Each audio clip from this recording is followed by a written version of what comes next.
السلام عليكم. النهارده ان شاء الله هنعمل اكله كده من الاكلات السريعه اللي ما بتاخدش ولا وقت ولا مجهود، يا رب تعجبكم. اول حاجه معانا كميه البطاطس بقى اللي عايزين نبشرها.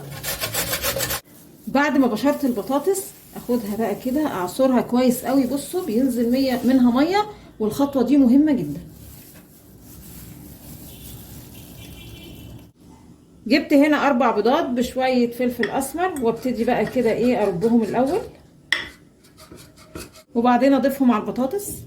جبنه موزاريلا، جبنه رومي، وجبت جبنه نستو بتدي للبطاطس طعم حلو قوي، او جبنه كيري برضو بتبقى طعمها حلو قوي.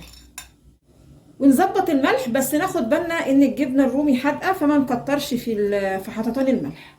نقلب بقى المكونات كده مع بعضها، وممكن تحطي جبنه قريش، يعني نوعي كده شويه جبن على مزاجك.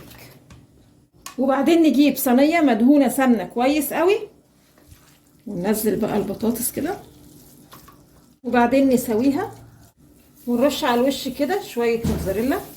فرن يكون سخن، وهدخل الصينيه الرف الوسطاني على درجه حراره 200 كده تمام. والصينيه اهي زي الفل، يعني شكلها عسول خالص. نشوف حته كده عشان نعرف ايه الاخبار.